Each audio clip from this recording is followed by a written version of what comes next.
하나님께서 저와 여러분에게 주시는 말씀은 요한복음 14장 8절에서 15절 말씀으로 기도할 수 있는데 왜 걱정하십니까? 기도할 수 있는데 왜 걱정하십니까? 이러한 제목으로 하나님의 말씀을 선포하겠습니다. 이 말씀이 선포될 때 성령님의 역사하심으로 저와 여러분 모두에게 하나님의 크신 은혜가 함께 하시기를 바랍니다. 바닷가에 두 어부가 살고 있었습니다. 그들은 열심히 고기를 잡아서 생활했습니다. 한 어부는 평생 고기를 잡다가 죽으면 내 아들은 어떻게 살아갈 수 있을까? 이렇게 생각을 하고 그 냉동 창고를 크게 지었습니다. 아마도 물고기를 잡아서 보관하면 내가 죽어도 내 아들이 고기를 내다 팔면 먹고 살 수 있지 않을까? 이런 생각을 한 모양입니다. 다른 어부도 생각을 했습니다. 만약 내가 물고기를 잡다가 태풍을 만나 죽으면 내 아들은 어떻게 살지? 그래, 고기 잡는 법을 가르쳐 줘야지 하고 어부는 아들을 데리고 바다로 나가서 고기 잡는 법을 가르쳐 주었습니다. 어느 날 두 어부는 고기를 잡다가 태풍을 만나서 생명을 잃고 말았습니다. 한 어부의 아들은 아버지의 장례 후에 걱정할 것이 없다고, 우리 아버지가 고기를 이렇게 많이 잡아놓았는데 하면서 냉동창고에 있는 고기를 내다 팔자. 그래서 그는 얼마 동안 풍요롭게 잘 살 수가 있었습니다. 그러나 얼마 지나지 않아서 창고의 물고기는 바닥을 보이기 시작했고 그제서야 그가 할 수 있는 일이 아무것도 없음을 알게 되었습니다. 다른 어부의 아들은 아버지가 비록 세상에 떠났지만 아버지가 고기 잡던 그 어선과 그 어망이 있으니까 나도 아버지처럼 열심히 일해야지. 그는 매일같이 물고기를 잡아서 시장에 내다 팔고 부유하고 건강한 삶을 살게 되었다라는 것입니다. 여러분, 만약 여러분이 이것이 여러분의 이야기라면, 여러분의 입장이라면 과연 자녀들에게 무엇을 물려주시겠습니까? 여기서 냉동창고에 가득한 물고기를 물려주는 것은 아파트라든지 현금이라든지 땅을 물려주는 것을 의미합니다. 그러나 고기 잡는 법을 가르쳐 준다는 것은 어디에 던져놓아도 스스로 문제를 해결하고 극복할 수 있는, 즉 하나님을 믿는 그 믿음을 물려주는 것을 의미하고 있습니다. 바로 이것이 주님의 마음과 같은 것입니다. 예수님이 이 땅에 오셔서 33년의 생애를 사셨습니다. 예수님의 생애의 그 마지막 그 3년을 공생애라고 부릅니다. 이 공생애 사역을 요약하면 말씀을 가르치시고 천국 복음을 전파하시고 모든 병과 약한 것을 고치셨다, 이렇게 말씀합니다. 공생애가 끝날 무렵 예수님이 제자들과 함께 예루살렘으로 올라가셨습니다.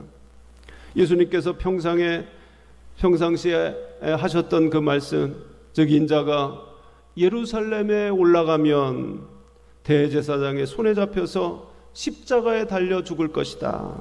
그러나 사흘 만에 다시 살아날 것이다. 이렇게 말씀하셨어요. 제자들은 그 당시 이 말씀이 잘 이해가 되지 않았습니다. 지금 잘 나가고 계시는데 아니 죽는다고 하는 말인가? 예수님이 우리보다 먼저 다른 곳을 가시는가 보다. 그러면 우리는 이제 뭘 먹고 사는가? 누굴 의지하고 사는가? 그런 그 불안한 마음을 갖게 되었습니다. 이때 예수님이 바로 요한복음 우리 본문 바로 앞에 14장 1절에 이르기를 너희는 마음에 근심하지 말라. 하나님을 믿으니 또 나를 믿으라. 이렇게 말씀하셨습니다. 불안한 마음이 풀리지 않는 이 빌립이 예수님 앞에 나와서 이렇게 말합니다. 예수님, 어디 멀리 가실 모양인데 그렇다면 아버지를 보여주십시오. 우리가 하나님을 못 봤는데 하나님을 보면 안심할 수가 있겠습니다. 이렇게 말했습니다. 예수님께서는 이렇게 말씀하십니다. 나를 본 자는 아버지를 본 것과 똑같다. 그 말씀을 들려주셨는데 또 제자들이 이해하지 못했어요. 그래서 예수님이 계속해서 설명을 해줍니다. 나와 아버지는 하나이다. 내가 아버지 안에 있고 아버지가 내 안에 있다. 나를 본 자는 하나님을 본 것이다. 믿는 자는 걱정할 것이 없단다. 내가 한 일뿐만 아니라 나보다 더 큰 일도 하리라. 이렇게 말씀해 주셨습니다. 여러분, 예수님은 십자가를 지시기 전에 제자들에게 무엇을 남겨주기를 원하셨습니까? 바로 믿음을 남겨주기를 원하셨습니다. 기도의 능력과 믿음이 있다고 하면 내가 떠나도 걱정할 것이 없었기 때문인 것입니다. 그래서 예수님은 믿는 자에게 임할 위대한 놀라운 일에 대해서, 그리고 내 이름으로 기도할 때에 너희가 받을 응답에 대해서 확신을 심어 주셨습니다. 여러분, 오늘 본문을 통해서 우리 예수님이 말씀하신 그 두 가지를 생각해 보고자 합니다. 12절 말씀을 보면 내가 진실로 진실로 너에게 이르노니 나를 믿는 자는 나의 하는 일도 저도 할 것이요 또한 이보다 큰 것도 하리니 이는 내가 아버지께로 감이니라. 놀라운 말씀이죠. 여러분, 무슨 말씀입니까? 하나님을 믿는 사람은요, 예수님이 한 일 그들도 할 것이다. 예수님이 하신 일을 그들도 할 것이다. 또 예수님의 일을 할 정도가 아니라 예수님보다 더 큰 일도 하리라. 이렇게 말씀하고 있습니다. 이는 우리가 주님보다 더 위대한 일을 할 수 있다라고 말씀하시는 것이 아니겠습니까? 바로 예수님께서 이 땅에서 와서 하신 일, 아까 공생애에서 3년 동안 바로 복음을 증거하시고 또 말씀을 가르치시고 병자를 치료하셨던 일들을 이렇게 하셨는데, 오늘 우리도 바로 그 주님의 일을 감당할 수가 있다라고 하는 것입니다. 오늘 우리가 하나님의 말씀을 가르치고 또 주위에 있는 사람들에게 복음을 증거하고 또 병자들을 위해서 기도하고 있다고 하면 이것이 바로 주님의 일을 하고 있는 것입니다. 근데 우리들은 주님이 하시는 일 그 정도만이 아니라 더 큰 일도 할 것이라고 예수님은 말씀하셨습니다. 그렇다면 그 일이 어떤 일일까요? 이것은 결코 평범하지 않은 일일 것입니다. 정말 주님이 하시던 일이 다 위대한 일인데 그것보다도 더 엄청난 일을 우리 손으로 할 수 있다니 말입니다.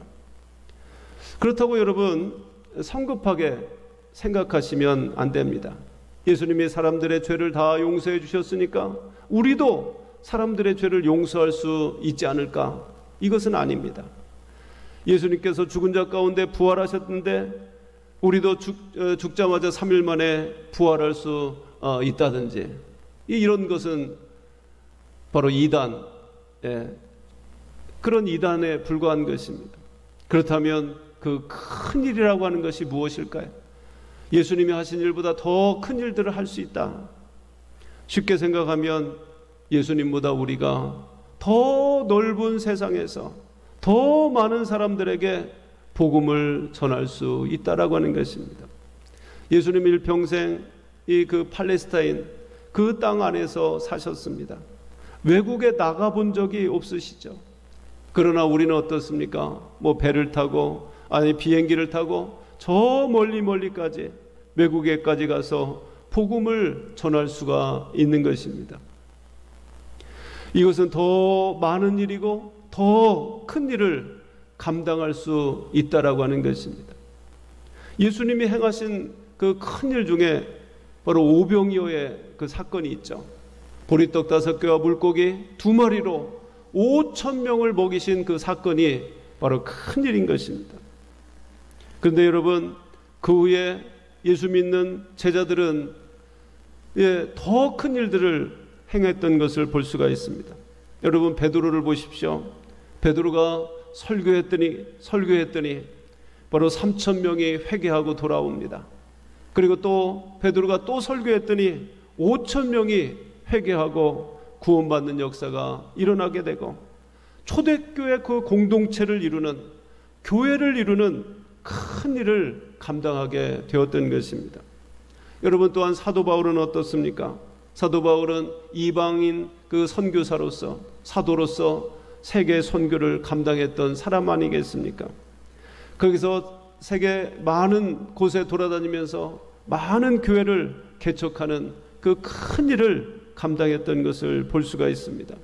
그뿐만 아니라 옛날에 어렸을 때 빌리 그레암 목사님이 1978년에 한국에 오셔서 복음을 전할 때에 무려 100만 명이 여의도에 모여서 그 복음을 들었다고 하는 것입니다. 정말 예수님 당시에 생각하지 못할 그 엄청난 일들을 바로 하고 있다라는 것입니다. 뿐만 아니라 요즘 인터넷이라든지 라디오라든지 TV를 통해서 한 사람이 설교하면 수백만 명이, 수천만 명이 바로 동시에 그 말씀을 듣고 또 복음을 들을 수가 있게 되는 것입니다.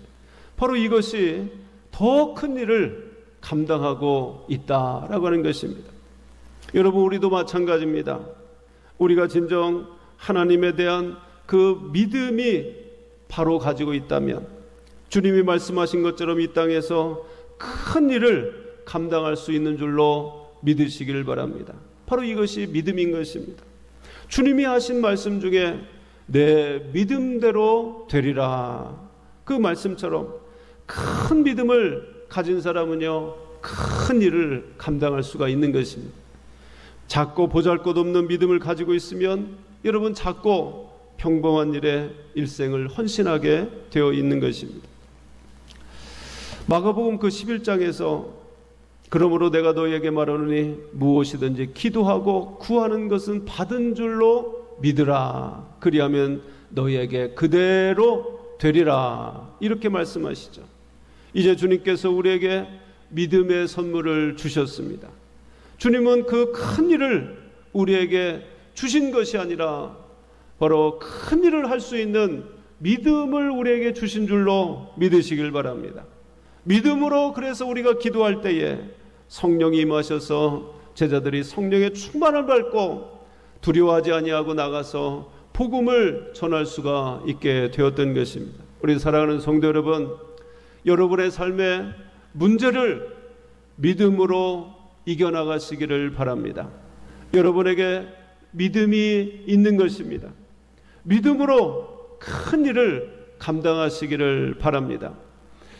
또한 주님께서 주신 그 또 하나의 그 선물이 있는데, 그것이 바로 기도라고 하는 선물입니다. 그래서 13절 14절에 보면 너희가 내 이름으로 무엇을 구하든지 내가 시행하리니 이는 아버지께로 하여금 아들을 인하여 영광을 얻으시게 하려 함이라. 내 이름으로 무엇이든지 내게 구하면 내가 시행하리라. 아멘. 간단히 말하면 너희가 내 이름으로 무엇이든지 구하면 시행하리라. 응답할 것이다. 이루실 것이다. 그런 말씀입니다. 이것이 예수님께서 우리에게 주신 정말 다이너마이트와 같은 그런 강력한 무기인 것입니다. 바로 기도라고 하는 그런 놀라운 무기를 우리에게 주신 것입니다. 그래서 고기 잡을 수 있는 그 도구를 우리에게 주신 것입니다. 바로 축복받을 수 있는 무기를 우리에게 주신 것입니다. 문제를 해결할 수 있는 무기를 우리에게 주신 것입니다. 그래서 우리는 그 기도라고 하는, 그리고 또 앞에 말씀드린 그 믿음이라고 하는 이 도구를 우리가 사용해야 하는 것입니다. 여러분, 예수님이 승리하신 것처럼 우리도 승리할 수가 있습니다. 그런데 많은 사람들이 중요한 무기를 땅에 묻어버리고 사용하지 않는 경우가 많습니다. 참으로 안타까운 일이죠. 여러분, 전쟁에 나간 사람들이 아무리 급해도 무기를 가지고 나가야 되지 않겠습니까? 그런데 맨손으로 나가게 되면 마귀에게 틀림없이 쾌유패 당하고, 주여 나는 죽지 못해서 삽니다. 마음은 온이로되 육신이 약합니다. 그런 그 패배자의 노래를 부를 수밖에 없는 것입니다.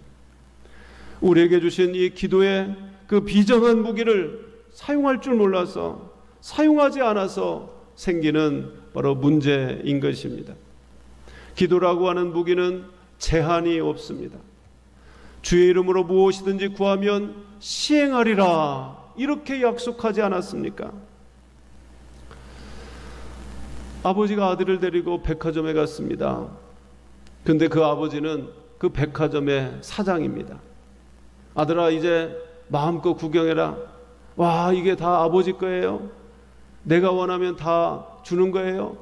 그러니까 그 아버지가 그럼 다 주지, 말만 해. 그러니까 이 아들이 100만 원짜리라도 줍니까? 그랬더니 아버지는 1000만 원짜리라도 준다. 네가 원하면 다 줄 수 있다, 이렇게 얘기합니다. 이것이 바로 하나님의 마음인 것을 믿으시길 바랍니다. 아들이 의심하고 또 구하지 않으면 여러분 주지 않는 것입니다. 하나님은 우주의 주인이시고 모든 것을 창조하셨습니다. 은도 하나님의 것이요 금도 하나님의 것이라고 말씀하고 있습니다. 우리가 하나님의 영광을 위해서 무엇을 구하면 하나님은 제한 없이 내어 주시는 분이신 것을 믿으시길 바랍니다. 얼마 이상 구하면 안 되고 얼마 이하면 되는 것이 아닌 것입니다. 하나님께는 제한이 없이 구하시기를 바랍니다. 기도하시면 하나님은 반드시 시행하리라, 이렇게 말씀하고 계시는 줄로 믿으시길 바랍니다. 요한복음 16장 24절에 지금까지는 너희가 내 이름으로 아무것도 구하지 아니하였으나 구하라 그리하면 받으리니 너의 기쁨이 충만하리라, 이렇게 말씀하십니다. 기도에는 놀라운 능력이 있습니다. 기도에는 이런 유가 나갈 수가 없다라고 말씀하고 있습니다. 그래서 예레미야 33장 3절에 너희는 내게 부르짖으라 내가 내게 응답하겠고 내가 알지 못하는 크고 비밀한 일을 내게 보이리라, 이렇게 말씀하십니다. 우리의 기도의 응답에는 여러분 두 가지 조건이 있습니다. 첫째는 내 이름으로 구해야 합니다. 예수님의 이름으로 하나님 앞에 담대히 나갈 수 있음을 믿으시길 바랍니다. 자기의 공로로 의지해서 자기의 욕심에 의해서 기도하는 것이 아닙니다. 예수님을 믿고 예수님 안에서 예수님의 권세를 가지고 기도하면 반드시 시행하리라, 응답해 주시는 줄로 믿으시길 바랍니다. 두 번째 조건은 우리 13절에 말씀한 것처럼 이는 아버지로 하여금 아들을 인하여 영광을 얻으시게 하려 함이니라, 이렇게 말씀합니다. 우리의 기도가 응답이 되려면 하나님께 영광이 되어야 하는 것입니다. 자기의 영광을 위해서 기도하면 응답이 없습니다. 자기의 욕심에 의해서 기도하면 응답이 없습니다. 우리가 누구를 망하게 해달라고 기도하면 하나님께서는 기뻐하시지 않는 것입니다. 그러나 우리가 세계 선교를 향하여 영혼 구원을 위하여 우리가 기도한다고 하면 그것은 하나님께 영광이 되는 기도가 되지 않겠습니까? 하나님의 영광을 위해서 여러분 기도하시기를 바랍니다. 반드시 응답해 주실 줄로 믿으시길 바랍니다. 바로 우리의 기도에는 제한이 없습니다. 우리가 예수님을 믿고 영원히 구원받는 것이 가장 귀한 축복이지 않습니까? 그 다음에는 우리의 마음에 평강이 찾아옵니다. 그 다음에는 예수님을 믿고 하나님이 내게 응답하셔서 건강의 복도 주시고 사업의 복도 주시고 물질의 복도 받을 수가 있는 것입니다.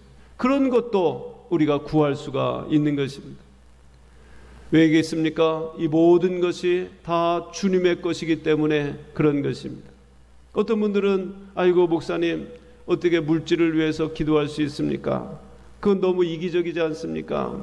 라고 묻는 분들이 계시는데, 그러나 그렇지 않습니다.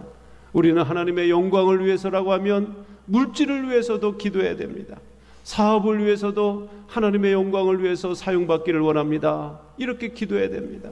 여러분, 자녀들을 위해서도 그렇게 기도해야 하는 것입니다. 우리의 자녀들이 하나님의 영광을 위해서 사용받을 수 있는 귀한 자녀가 되기를 원합니다. 이렇게 우리의 물질을 위해서, 자녀를 위해서 기도하시기를 바랍니다. 기도는 능력이 있는 것입니다. 그것을 시행해 주실 줄로 믿으시길 바랍니다. 그래서 그것이 하나님의 영광을 위해서라면 우리는 말없이, 주저없이 기도해야 하는 것입니다. 그러나 그것이 이기적인 기도라든지 욕망을 위한 기도라든지 자랑을 위한, 또 파괴적인 것을 위한 기도라고 하면 하나님의 응답이 없는 것입니다. 그래서 야고보서 4장 3절에 구하여도 받지 못함은 정욕으로 쓰려고 잘못 구함이니라, 이렇게 말씀하고 있죠. 그래서 여러분, 하나님 앞에 돌아와서 겸손하게 구하시기를 바랍니다. 그리고 기도의 병기를 찾아내시고 능력을 찾아내셔서 여러분의 사업과 가정에서 승리하는 삶을 살아가시기를 주님의 이름으로 축원합니다.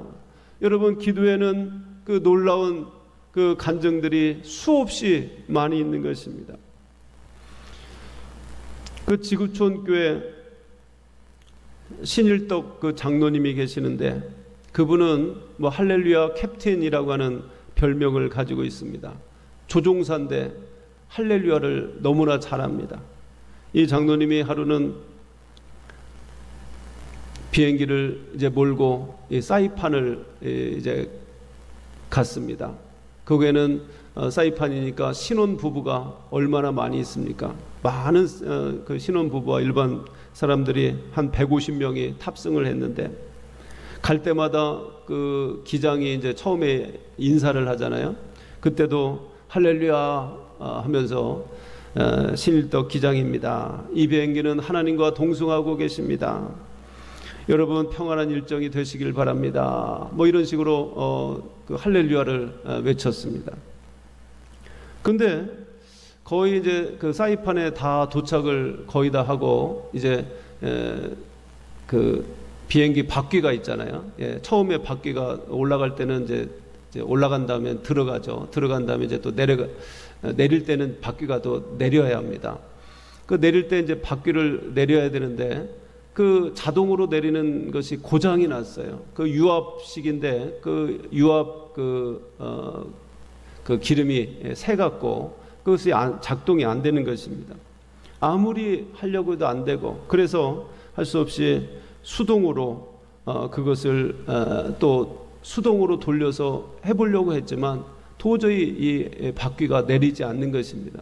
그래서 관제탑에게 이거 어떻게 했으면 좋겠나 그랬더니, 그 보조 활주로에 이제 그 동체로, 바퀴 없이 동체로 그냥 내리라고 하는 것입니다. 그런데 사실은 동체로 내리면 불도 날 수 있고 또 큰 사고가 또 날 수가 있지 않습니까?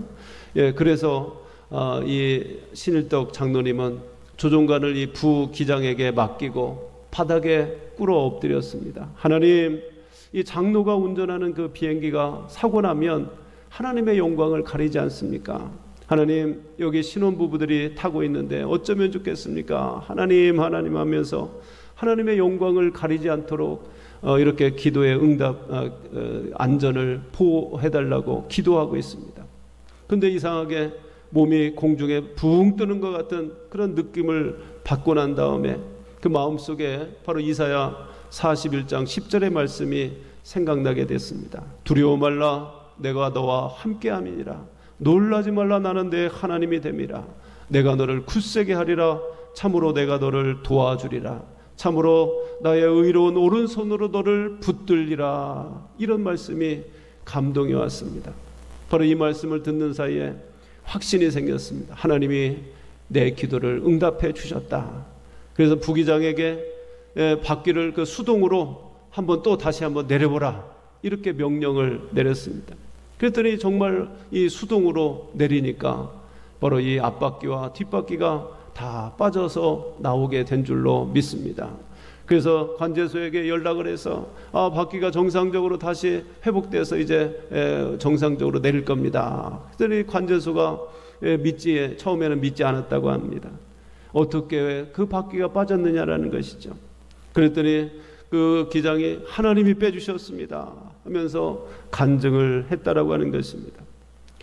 이 신장로님은 바로 비행기에서 내리는 그 승객들과 함께 한 사람 한 사람 포옹을 하면서 할렐루야를 외쳤고 많은 사람들이 기쁨의 눈물을 흘렸다라고 하는 것입니다.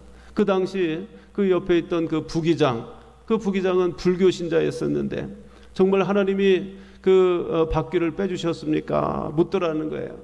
그랬더니 이 신장로님이 그럼 당신이 보고도 못 믿느냐 하면서 그 간증을 했고, 그 나중에 이 부기장도 미국으로 유학을 해서 신학교에 가고 목사가 되어서 지금은 열심히 복음을 전하는 그런 사람이 되었다라는 것입니다. 정말 이러한 간증은 수도 없죠. 그 중국의 그 허드슨 테일러 그 선교사는 옛날에 참 그 먹을 것이 없어서 정말 더 이상 선교할 수가 없습니다. 정말 굶어 죽겠습니다. 그렇게 하면서 하나님 앞에 밤새도록 기도했습니다. 하나님, 먹을 것 주시지 않으면 저는 돌아갈 수밖에 없습니다. 그랬더니 그 다음날 쌀독에 쌀이 가득 차게 되었다라는 것입니다.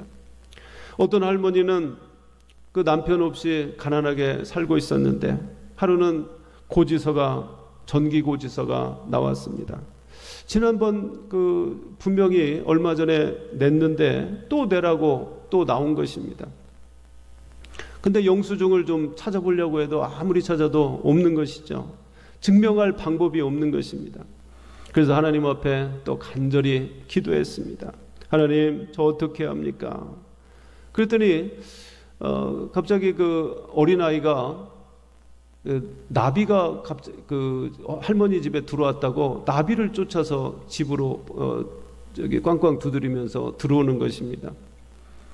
그러면서 그 나비가 그 장롱 뒤에 들어갔다고 또 울고 있는 것이었어요. 그래서 이 할머니가 참 힘겹게 그 장롱을 좀 앞으로 빼면서 찾아보려고 그랬더니 그 밑에 바로 그 영수증을 발견하게 되었던 것입니다. 또 어떤 공사장에 또 공사하는 인부가 또 공사하다가 그만 또 옆에서 흙이 무너져서 그 공사 무너져서 이제 파묻히게 됐는데 그때 그 절세절명의 그 위기 가운데 하나님 앞에 간절히 또한 기도했습니다. 그때 그 공사장에 함께 일하던 그 친구가 퇴근하는 길에 그 친구가 오지 않으니까 그곳에 가봤더니 정말 손가락 하나를 발견하고 목숨을 건질 수가 있게 되었다라는 것입니다. 바로 이러한 그 하나님의 역사는 수도 없이 많이 있는 것입니다. 이런 그 하나님의 역사가 참으로 많은데 여러분, 문제는 우리가 이런 기도를 믿지 않는 것이고 또 믿음을 믿지 않는 것입니다. 형식적으로 기도하는데 그치게 되는 것입니다. 여러분, 왜 걱정하고 계십니까? 기도할 수 있는데 왜 걱정하고 계십니까? 여러분, 얼굴에 근심 걱정 짜증으로 늘 인상 쓰고 다닌다고 하면, 이렇게 인상 쓰고 또 예배드리고 나간다고 하면 전도의 길이 막히는 것입니다. 여러분이 모든 걱정과 근심을 다 주님 앞에 맡기고 여러분 전도하면서 살아가면 여러분의 얼굴을 보고 다른 사람들이 바로 하나님을 발견하게 되는 것입니다. 나도 예수 믿으면 저런 사람들과 같이 되는가 보다 하고 그렇게 주님 복음을 듣게 되는 것이죠.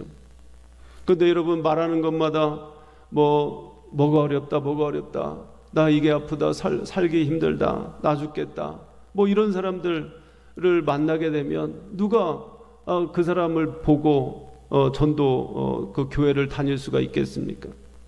여러분, 전도하려면 전도자의 얼굴을 가져야 하는 것입니다. 그 얼굴을 위해서 여러분 기도하는 사람이 되어야 하는 것입니다. 내가 믿음을 갖고 기도하면 하나님이 이루어 주신다, 시행하신다. 이런 그 믿음이 있으면 얼굴이 환하게 되는 것입니다. 마음에 평화가 있는 것입니다. 기쁨이 있는 것입니다.